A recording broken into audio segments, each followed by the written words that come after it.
Hello, everyone. Good morning, good afternoon, good evening, and good night from wherever you're watching.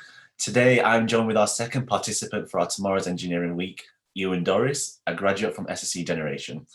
We're extremely happy to be collaborating with Ewan for Tomorrow's Engineering Week 2020, inspiring individuals, students, apprentices, and graduates to take a leap into the electrical sector. So over this week, we'll be collaborating with other engineers across the electrical industry to find out what tips, advice, and training and experiences they've had to inspire students and their apprentices of today and the engineers of tomorrow. So over to you, Ian. How are you? I'm good, thank you. You had a good morning yourself? Not too bad, thank you. Busy, but good. So if you could just take a few moments to introduce yourself, please, just who you are, where you're based, how long you've been in the industry, your background. Sure, yep. So I'm Ewan Dorris. I joined the SSE graduate scheme last year, in September last year. I was a mature graduate, so I actually had a career before getting into engineering. I was a digger driver for 15 years.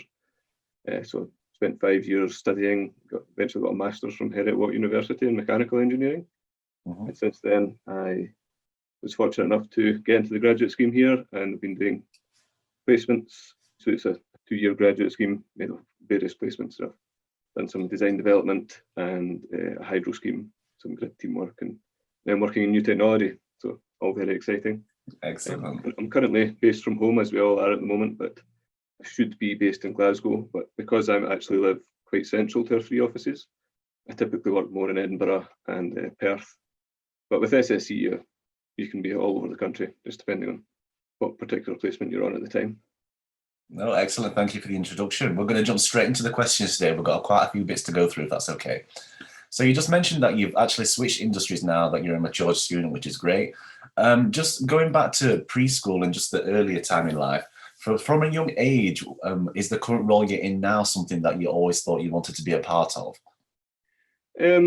Well, in school, I wasn't particularly focused, if I'm honest. It's probably why it took me so long to go back to education, but I was always enjoyed sci-fi programs, Doctor Who and Star Trek and that kind of thing. So Classics. I think I always had a hunger for how things actually work, because that's how programs like that really focus around, is how you can make things happen. And that's what interested me. I suppose my family were mostly scientists, so I had an idea of that side of things, but there was something about it that just didn't speak to me. I preferred the thought of what can we do with science, which is what to me engineering is really all about. What can we do with the truths that science gives us?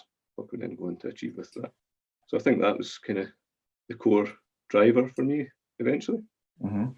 So you mentioned that sci-fi such as Doctor Who and Star Trek, which are great programs, led you down this path. And you just mentioned that some scientists are within your family at home. Are there any engineers within your family apart from yourself?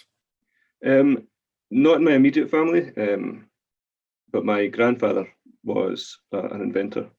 He had various roles, eventually a teacher, in fact, but in his spare time, he did a bit of inventing, and he was quite talented. And I suppose that was something of an inspiration, certainly. I think really what inspired me more was the breadth of interests within my family. I recognised that you can pretty much do whatever you decide to do, and each of them had chosen different roles. And I took a bit longer to decide what it was I wanted to do, but once I did, I realised that engineering was the route to those goals. No, excellent. From a younger age, was there anything like you particularly enjoyed to build? So, for example, I know Lego, for example, was one of our participants' sort of earlier influences in life. Is something like that what happened with yourself, or was it purely TV programs and such? Yeah, well, no, not just TV. Yeah, I was certainly interested in Lego as well. I think it almost becomes something of a trope that amongst engineers. I think it's just the desire to build and be creative, see what you can make, and also obviously the techniques as well, sort of the grown-up Lego, as I used to think about it. I just sort of got interested in energy and how much you could do with a certain size of motor and things like that. And really started to open up the doors, I think. And yeah, just that sort of general interest in how we make energy. It's so much more complicated when you look at it but not understand it. As soon as you start to understand some basic things, it all starts to make sense. It's surprising how quickly those blocks can fall once you start to do a bit of learning and understand how it all comes together. That light bulb moment. when it all comes into place. That's exactly it, and all coalesces. Exactly. So moving a bit forward now into your education. So back in school, was there any particular modules that you enjoyed, that you progressed at? Yeah, so I was always good at maths and physics as well. I think I was definitely interested in those. I was less talented in English because I struggle. I'm actually dyslexic, and so I really struggled with reading in school. But I also recognised how important it was, because at home we were always quite a communicative family, very good arguers, and great at having to get your point across. And so we were more sort of verbal communicators. So I recognised from that how important all forms of language are.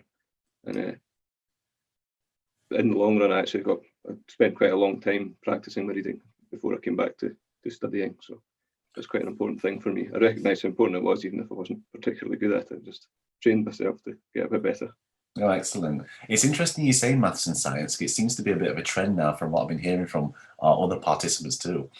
Yeah. So as engineering isn't like a core subject within the school curriculum, I'm not sure if it is now, but how did you get into engineering, and what was your first sort of insight into learning engineering? Was it into college? Well, so for me, it was quite unusual. So as you say, in school, it wasn't discussed really. It was just, there was science and there was maths and the arts. And it wasn't until I'd actually been away from education for quite a long time. I'd always had a general interest in energy and where it comes from. My mother actually lived in Denmark when I was young, and they were very early adopters of wind energy. And I remember back then asking, well, why isn't this everywhere? And basically getting the response that it just wasn't practical. It was a nice idea, but it was never really going to work. And looking back now, I see that as a bit of if only I'd sort of stuck with that. You can see how much it's grown since then. Exactly. But it's, so where was I? Sorry, yeah, mother in Denmark. And yeah, so then I was working for a few years, and I'd always had an interest I enjoyed Top Gear as well. There was actually an episode where James May talks about hydrogen-powered cars.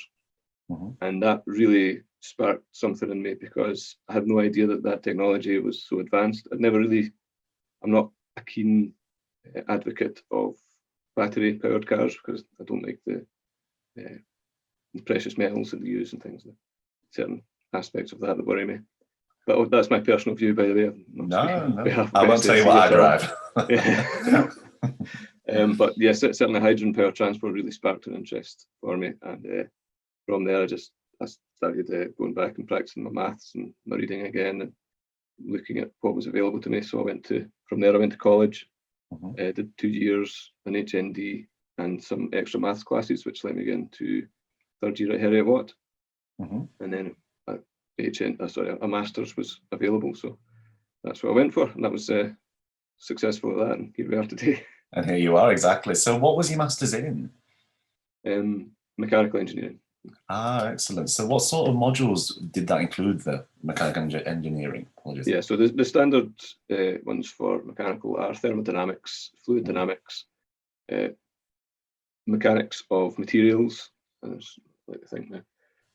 So there's also sustainable energy was an elective that I took, business safety and sustainability, which I'm actually presenting to Heriot Watt for there. Oh, excellent. For that course tomorrow. And so let me think. Jeez. Don't worry. Yeah, I certainly couldn't list them all off the top of my head, but those are some of the basics. Obviously, maths was a big one. Although most of our maths was done by second year, that's why we did it in college, and then you're applying it after that. So there's also control theory was a big one. Advanced dynamics, of course. And yeah. No, fine. Was there any preference at any of these modules that you veered towards more? Interestingly, when I first got there, I really enjoyed the CAD stuff, computer-aided design. I think that was more a sort of a fascination from when I was growing up.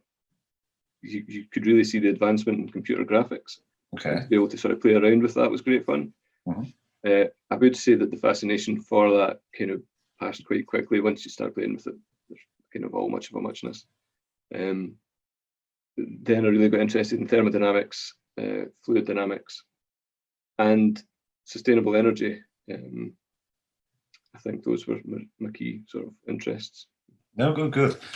So back in your masters, do you recall what the gender split was like? As you know, there's a lot more ladies getting into the industry now, which is excellent to see. Was it a 50-50 balance when you was in the masters? Absolutely not. So it was interesting. When I first joined, I would say there's maybe 5 to 10% male female.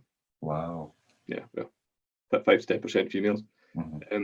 But I did find that as we got towards the later years, more of the ladies stayed on. So the split became more balanced, although it never achieved 50-50. But I think that speaks to, I think engineering was more of a conscious decision for a woman to do, whereas for men it's more, well, I'll just try engineering, you know, as a potential route in. And I think that's why we still see that imbalance, or we did see it at that time. I don't know what the balances are like now. Certainly back then, I think that was a driver.